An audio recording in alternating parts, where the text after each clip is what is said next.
اعوذ باللہ من الشیطان الرجیم بسم اللہ الرحمن الرحیم قالت لهم رسلهم من نحن إلا بشر مثلكم ولكن الله يمن على من يشاء من عباده وما كان لنا أن نأتيكم بسلطان إلا بإذن الله وعلى الله فليتوكل المؤمنون۔ ان کے رسولوں نے ان سے کہا کہ ہم کچھ نہیں مگر تمہارے ہی جیسے انسان ہیں، لیکن اللہ تعالیٰ اپنے بندوں میں سے جس پر چاہتا ہے احسان فرماتا ہے، اور ہمارے لیے ممکن نہیں کہ ہم تمہارے پاس اذن الہی کے بغیر کوئی دلیل لائیں، اور اللہ تعالیٰ ہی پر تو لازم ہے کہ ایمان والے بھروسہ کریں۔ سورۃ ابراہیم آیا 11۔ قالت لہم رسلہم، ان کے رسولوں نے ان سے کہا، ان کے رسولوں نے ان کے اعتراضات اور مطالبات کا جواب دیتے ہوئے کہا، ان نحن الا بشر مثلکم، ہم کچھ نہیں مگر تمہارے ہی جیسے انسان ہیں، یعنی واقعی ہم تمہاری طرح ایک انسان ہیں۔ وَلَكِنَّ اللَّهَ يَمُنُّ عَلَى مَن يَشَاءُ مِنْ عِبَادِهِ، لیکن اللہ تعالیٰ اپنے بندوں میں سے جس پر چاہتا ہے احسان فرماتا ہے، مگر تمہارا اعتراض اس کو غلط ثابت نہیں کر سکتا جو ہم لے کر آئے ہیں۔ جب اللہ تعالیٰ نے ہمیں اپنی وحی اور رسالت سے نواز دیا تو یہ اس کا فضل اور احسان ہے، اور کسی کے بس میں نہیں کہ وہ اللہ تعالیٰ کے فضل و کرم کو روک سکے اور اس کو اس کی نوازشوں سے منع کر سکے۔ تم اس چیز میں غور و فکر کرو جو ہم تمہارے پاس لے کر آئے ہیں، اگر وہ حق ہے تو اسے قبول کر لو، اگر وہ حق نہیں ہے تو بے شک اسے ٹھکرا دو، مگر ہم جو کچھ لے کر آئے ہیں اسے ٹھکرانے کے لیے ہمارے حال کو اپنے لیے دلیل نہ بناؤ۔ وَمَا كَانَ لَنَا أَن نَأْتِيَكُمْ بِسُلْطَانٍ، اور ہمارے لیے ممکن نہیں کہ ہم تمہارے پاس کوئی دلیل لائیں، یہ ہمارے بس میں نہیں کہ ہم کوئی دلیل، کوئی حجت، کوئی برہان لے آئیں جس کے ذریعے تمہیں دعوت دیں، الا بِإِذْنِ اللَّهِ، اذن الہی کے بغیر۔ وہ تو اللہ تعالیٰ ہی ہے، اگر وہ چاہے تو تمہارے پاس معجزہ نہ لائے، اور وہ جو کچھ بھی کرتا ہے اپنی حکمت اور رحمت کے تقاضے کے مطابق کرتا ہے، یعنی سوائے اس کے کہ اس پر ہمارے لیے اللہ تعالیٰ کا حکم ہو۔ وَعَلَى اللَّهِ، اور اللہ تعالیٰ ہی ہم پر، یعنی جو اللہ تعالیٰ پر ایمان لایا، یعنی اللہ تعالیٰ کے سوا کسی پر نہیں،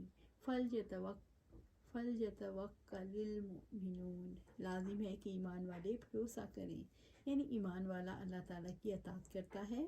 اس پر اعتماد کرتا ہے، اسی پر توکل کرتا ہے، وہ اپنے مصالح کے حصول اور ضرر کو روکنے کے لیے اللہ تعالیٰ پر ہی بھروسہ کرتی ہیں، کیونکہ انہیں علم ہے کہ اللہ تعالیٰ کفایت تامہ، قدرت کاملہ اور بے پایہ احسان کا مالک ہے۔ وَمَا لَنَا أَلَّا نَتَوَكَّلَ عَلَى اللَّهِ وَقَدْ هَدَانَا سُبُلَنَا وَلَا نَصْبِرَنَّ عَلَى مَا أَذَيْتُمُونَا وَعَلَى اللَّهِ فَلْيَتَوَكَّلِ الْمُتَوَكِّلُونَ، اور ہمیں کیا ہے کہ ہم اللہ تعالیٰ پر بھروسہ نہ کریں، حالانکہ اس نے ہمیں ہمارے راستے دکھائے ہیں، اور جو بھی تکلیف تم ہمیں دو گے اس پر یقیناً ہم ضرور صبر کریں گے، بس بھروسہ کرنے والوں پر لازم ہے کہ اللہ تعالیٰ پر ہی بھروسہ کریں۔ سورۃ ابراہیم آیا 12۔ وَمَا لَنَا أَلَّا نَتَوَكَّلَ عَلَى اللَّهِ، اور ہمیں کیا ہے کہ ہم اللہ تعالیٰ پر بھروسہ نہ کریں، یعنی ہمارا راستہ وہ ہے جو اللہ تعالیٰ کی معرفت اور اس کی عظمت کی پہچان اور اس کی بادشاہی کی عزت کی طرف لے جاتا ہے، تو کون سی چیز ہمیں مجبور کر سکتی ہے کہ ہم اس پر توکل نہ کریں جو قوت والا اور غلبے والا ہے۔ وَقَدْ هَدَانَا سُبُلَنَا، حالانکہ اس نے ہمیں راستے دکھائے، یعنی کون سی چیز ہمیں اللہ تعالیٰ پر توکل کرنے سے روک سکتی ہے، حالانکہ ہم واضح حق اور ہدایت پر ہیں۔ جو کوئی حق اور ہدایت کی راہ پر گامزن ہوتا ہے تو ہدایت اس کے لیے توکل کی تکمیل تک موجب بنتی ہے۔ اسی طرح یہ معلوم ہونا کہ اللہ تعالیٰ راہ ہدایت پر چلنے والے کی بوجھ کی کفالت کرتا ہے اور اس کے لیے کافی ہو جاتا ہے، جیسے کہ رب العزت فرماتے ہیں، اور آپ ان پر نوح کی خبر پڑھ دیں جب اس نے اپنی قوم سے کہا، اے میری قوم، اگر اللہ تعالیٰ کی آیات کے ساتھ میرا کھڑا ہونا اور میرا نصیحت کرنا تم پر بھاری گزرا ہے تو میں نے اللہ تعالیٰ پر بھروسہ کیا ہے، تو تم اپنے معاملے کا اپنے شریکوں سمیت کوئی متفقہ فیصلہ کرو، پھر تمہارا معاملہ تم پر چھپا نہ رہے، پھر مجھ پر کر گزرو اور مجھے مہلت نہ دو۔ سورۃ یونس آیا 71۔ اسی طرح ہود نے اپنی قوم سے کہا، یقیناً میں اللہ تعالیٰ کی گواہ بناتا ہوں اور تم بھی گواہ رہنا کہ اس کے سوا تم جو شریک بناتے ہو بلا شبہ ان سے میں بیزار ہوں، اس کے سوا چنانچہ تم سب مل کر میرے خلاف تدبیر کرو، پھر مجھے مہلت نہ دو۔ سورۃ ہود آیا 54 اور 55۔ وَلَا نَصْبِرَنَّ عَلَى مَا أَذَيْتُمُونَا، اور جو بھی تکلیف تم ہمیں دو گے اس پر یقیناً ہم ضرور صبر کریں گے، یعنی تمہاری زبانوں، تمہارے ہاتھوں سے جو تکلیف پہنچتی ہے اس کے بارے میں ہم اللہ تعالیٰ پر توکل کریں گے، حتیٰ کہ اللہ تعالیٰ تم سے ہمارا انتقام لے لے۔ ایذاؤں پر صبر کے نتیجے میں مومن کمزوری نہیں دکھاتا، جدوجہد میں کمی نہیں ہوتی، انسان شک میں گرفتار نہیں ہوتا، مخالف قوتیں مباحثہ اور مجادلہ چھوڑ دیتی ہیں۔ وَعَلَى اللَّهِ فَلْيَتَوَكَّلِ الْمُتَوَكِّلُونَ، بس بھروسہ کرنے والوں پر لازم ہے کہ اللہ تعالیٰ پر ہی بھروسہ کریں۔ بس بھروسہ کرنے والوں کو چاہیے کہ اللہ پر بھروسہ کریں، یعنی جب وہ ہر اعتماد کرنے والے کا کفیل ہے، اس پر توکل کرنے والے اپنے معاملات اس کے سپرد کر دیں۔ اللہ تعالیٰ پر توکل ہر بھلائی کی کنجی ہے۔ آپ کو معلوم ہونا چاہیے کہ انبیاء اور مرسلین توکل کے بہترین مطالب اور بلند ترین مراتب پر فائز ہیں، اور اقامت دین میں اللہ تعالیٰ کی مدد میں، اس کے بندوں کی رہنمائی اور اس سے گمراہی کے ازالے میں اللہ تعالیٰ پر توکل کرنا یہ کامل ترین توکل کی صورت ہے۔ آپ صلی اللہ علیہ وسلم کو عبداللہ بن مسعود نے کہا، جیسے میں اس وقت رسول اللہ صلی اللہ علیہ وسلم کو دیکھ رہا ہوں، آپ ایک پیغمبر نوح علیہ السلام کی حکایت بیان کر رہے تھے، ان کی قوم والوں نے ان کو اتنا مارا کہ لہو لہان کر دیا، وہ اپنے منہ سے خون پوچھتے تھے اور یوں دعا کرتے جاتے، پروردگار میری قوم کو بخشے، وہ نادان ہیں۔ ایک بار عائشہ رضی اللہ تعالیٰ عنہ نے دریافت کیا، یا رسول اللہ صلی اللہ علیہ وسلم، کیا آپ پر احد کے دن سے بھی زیادہ دن کوئی سخت گزرا؟ آپ نے فرمایا، تیری قوم کی طرف سے جو تکلیفیں پہنچی، مگر سب سے بڑھ کر سخت دن وہ تھا جب میں نے طائف میں عبد یالیل کے بیٹے کے سامنے دعوت رکھی اور اس نے اسے رد کر دیا، اور اس درجہ صدمہ ہوا کہ قرآن صالب کے مقام پر جا کر بمشکل طبیعت سنبھلی۔ زید بن حارثہ رضی اللہ تعالیٰ عنہ، جنہوں نے آپ کے نڈھال اور بے ہوش ہو جانے پر طائف سے کندھوں پر آپ کو اٹھا کر شہر کے باہر پہنچایا، دل اندوہ ہی کے ساتھ عرض کرنے لگے، آپ ان لوگوں کے لیے خدا سے بد دعا کریں۔ فرمایا، میں ان کے لیے کیوں بد دعا کروں؟ اگر یہ لوگ خدا پر ایمان نہیں لاتے تو امید ہے کہ ان کی نسلیں ضرور خدائے واحد کی پرستار ہوں گی۔ اسی سفر میں جبرائیل آتے ہیں اور اطلاع دیتے ہیں کہ پہاڑوں کا انچارج فرشتہ آپ کی خدمت میں حاضر ہے، اگر آپ اشارہ کریں تو ان پہاڑوں کو آپس میں ملا دے جن کے درمیان مکہ اور طائف واقع ہے، اور دونوں شہروں کو پیس کر رکھ دے۔ وقال الذین کفروا لرسلهم لنخرجنکم من ارضنا او لتعودن فی ملتنا فاوحى الیہم ربهم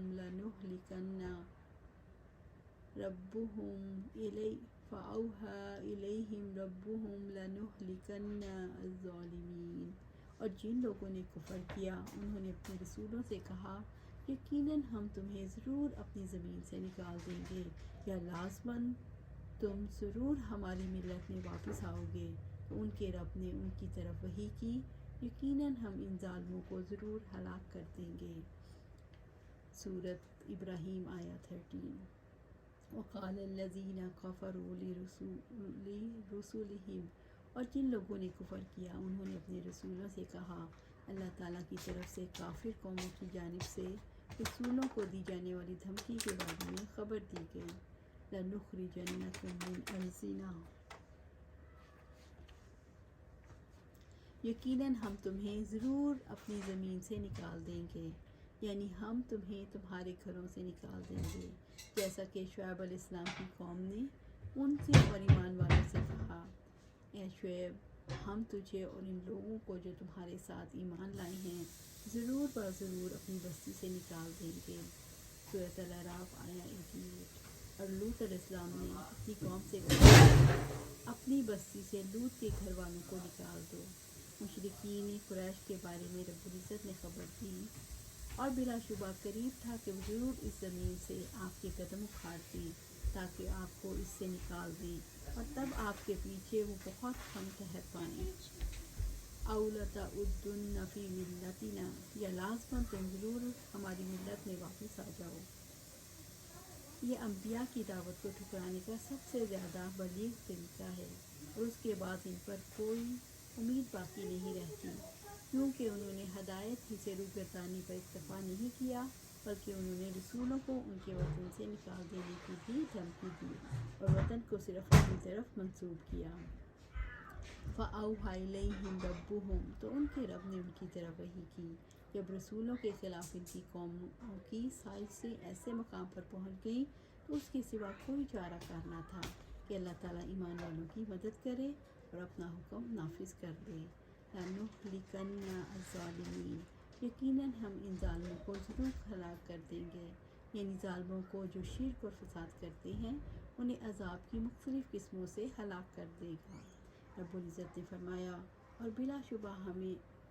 شبہ یقیناً ہمارے بھیجے ہوئے بندوں کے لیے ہمارا فیصلہ پہلے ہی صادر ہو چکا، یقیناً وہی ہیں جن کو مدد کی جائے گی، اور بے شک ہمارا لشکر ہی یقیناً غالب آنے والا ہے۔ سورۃ الصفات آیا 171 173۔ وَلَنُسْكِنَنَّكُمُ الْأَرْضَ مِنْ بَعْدِهِمْ ذَلِكَ لِمَنْ خَافَ مَقَامِي وَخَافَ وَعِیدِ، اور یقیناً ہم ان کے بعد تمہیں ضرور زمین میں بسائیں گے، پھر اس کے لیے ہے جو میرے سامنے کھڑے ہونے سے ڈرے اور میری وعید سے ڈرے۔ وَلَنُسْكِنَنَّكُمُ الْأَرْضَ مِنْ بَعْدِهِمْ، اور یقیناً ہم ان کے بعد تمہیں ضرور زمین میں بسائیں گے۔ یہ وعدہ محمد صلی اللہ علیہ وسلم سے بھی ہے کہ مشرکوں کے معاملے میں اسی طرح صبر کریں جیسے اولو العزم رسولوں نے صبر کیا، کیونکہ کافروں کا انجام ہلاکت ہے۔ ذَلِكَ لِمَنْ خَافَ مَقَامِي وَخَافَ وَعِیدِ، یہ اس کے لیے ہے جو میرے سامنے کھڑے ہونے سے ڈرے اور میری وعید سے ڈرے۔ ذَلِكَ، یہ انجام یعنی مومنوں کی نجات اور کافروں کی ہلاکت، لمن خاف مقامی، اس کے لیے ہے جو میرے سامنے کھڑے ہونے سے ڈرے، یعنی جو قیامت کے دن میرے سامنے کھڑا ہونے سے ڈر گیا، وخاف وعید، اور میری وعید سے ڈرے، اور رسولوں کا انکار کرنے والوں اور میری عبادت میں شرک کرنے والوں کے لیے میرا عذاب دینے سے ڈر گیا، یعنی قرآن میں جو وعیدیں ہیں ان سے ڈر گیا